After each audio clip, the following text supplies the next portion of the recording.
propose un nouveau décor un peu plus cocooning parce que je vous propose aujourd'hui une revue de livres de cuisine.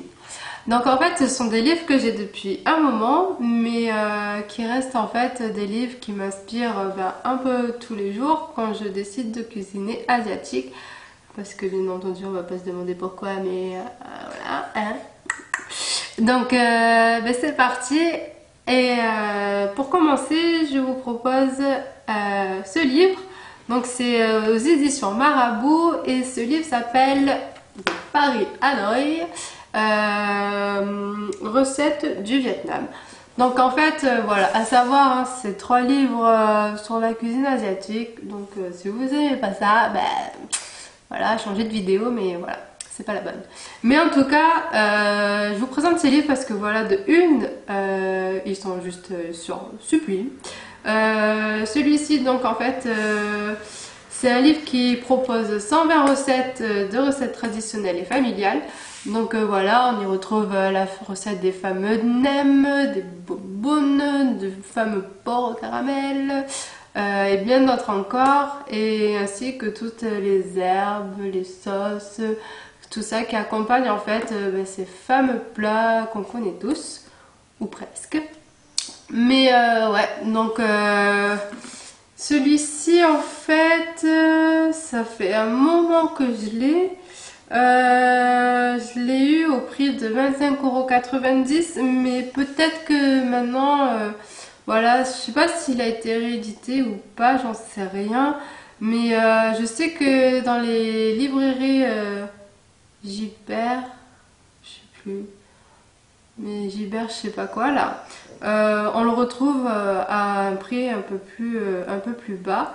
Et donc en fait, ouais, c'est vraiment un livre qui propose de super bonnes recettes du genre le poulet à la citronnelle. Bon, je vais pas vous lire le titre en vietnamien parce que je suis juste une brêle, je n'y comprends rien et franchement je crois que je ferai honte au Vietnam. Mais en tout cas voilà, par exemple, il y a juste de trop belles photos. Même l'intérieur du livre il est juste trop beau. Je trouve que ça fait pas très vietnamien, mais ceci dit ça fait plutôt japonais. Mais ouais, mais en tout cas voilà, il y a juste de sublimes photos. Donc voilà, qu'est-ce qui est écrit? Si vous voulez, je vous lis le petit texte qui est écrit derrière, je ne sais plus comment ça s'appelle. Mais voilà, Paris Hanoï est d'abord une histoire de famille qui commence il y a 17 ans autour de 3 frères originaires du Vietnam.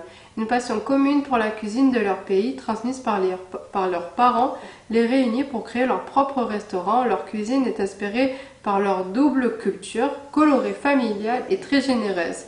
Une décennie plus tard, Little Hanoï s'ouvre sur les hauteurs du 2e et prolonge la lignée de son grand frère. L'aventure se poursuit à travers le développement d'un laboratoire dédié à la transmission de leur savoir culinaire. Voilà. Donc ça c'est Paris Hanoï. Ensuite, il y a 2 livres du même auteur. Celui-ci, on les trouve aux éditions Hachette Cuisine. Donc le premier s'appelle Indochine. Donc celui-ci de livre, je crois que j'étais en seconde quand je l'ai acheté, ou du moins quand ma maman me l'a acheté. Mais c'est vrai que quand on est tombé dessus, elle et moi, on a eu vraiment un réel coup de cœur. Peut-être pas pour la première de couverture, mais parce que justement à l'intérieur, il y a juste des photos, mais magnifiques. Donc si toi tu es mordu de voyage et surtout de cuisine asiatique, je crois que c'est le livre idéal pour commencer parce que voilà, ce qui est bien avec ce livre, c'est que certes il y a des recettes de cuisine, mais aussi à l'intérieur tu trouves une histoire.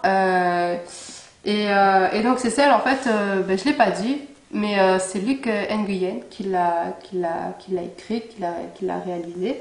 Et voilà. Donc ouais, donc encore une fois, des photos sublimes. C'est marrant, hein, je trouve que certes ça fait asiatique, mais je trouve que ça fait plutôt japonais, je sais pas. Mais oui, donc franchement c'est un super beau livre. Voilà, il y a vraiment de tout, il y a vraiment du plat au dessert, mais voilà, ce que j'aime énormément, c'est pas tant les recettes, parce que dans le premier livre que je vous ai présenté, c'est plus ou moins les mêmes recettes, mais voilà, dans ce livre-ci, on y trouve vraiment de super belles photos. Donc voilà, n'est-ce pas?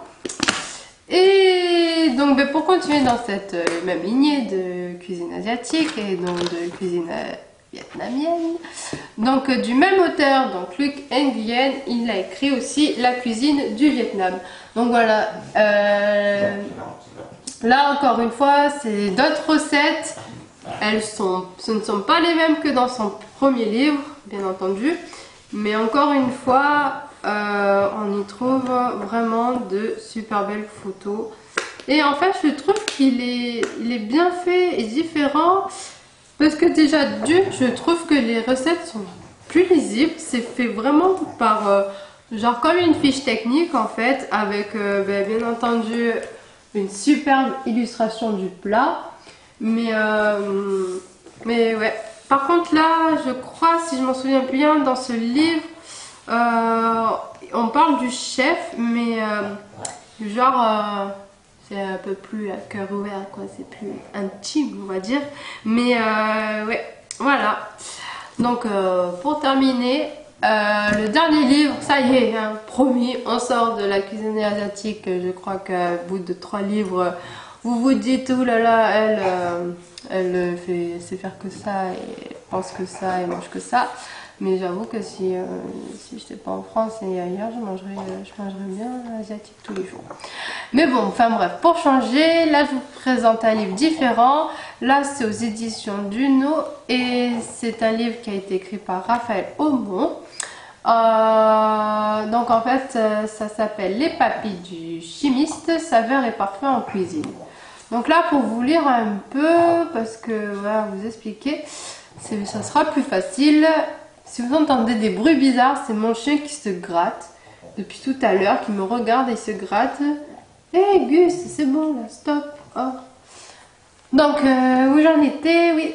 Donc, je vais vous lire ce qu'il y a écrit derrière, parce que voilà, ça sera déjà peut-être un peu plus parlant que moi vous expliquer avec mes propres mots.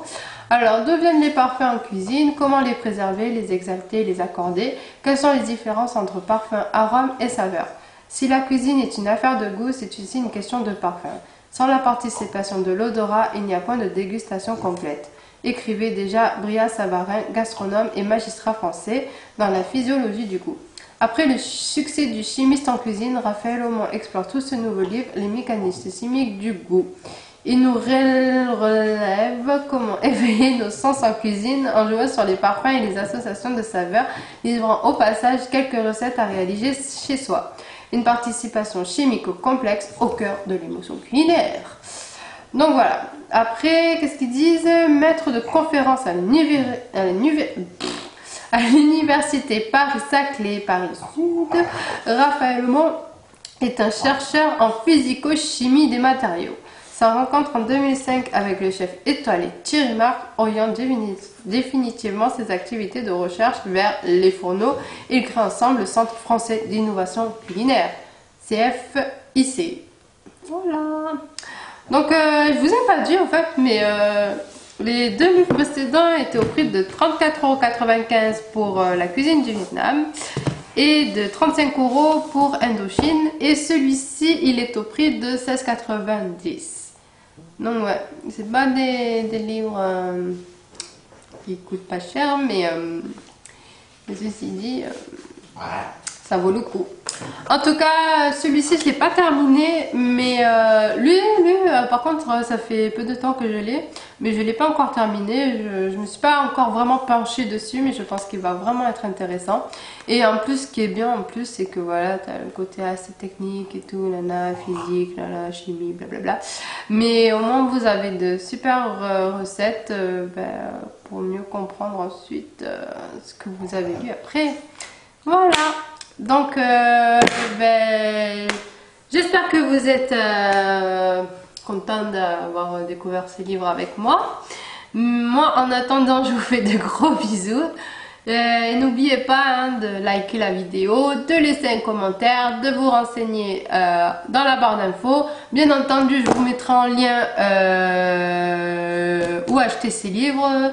Et voilà. Donc, likez, commentez et suivez-moi sur les réseaux sociaux. Donc Facebook, Twitter et Instagram. Je suis assez présente sur Facebook et Instagram. Moi sur Twitter, mais peut-être que ça va venir. J'ai pas vraiment l'habitude de ce réseau social, mais ouais. Donc je vous fais de gros bisous et je vous dis à très bientôt pour une nouvelle vidéo. Ciao ciao!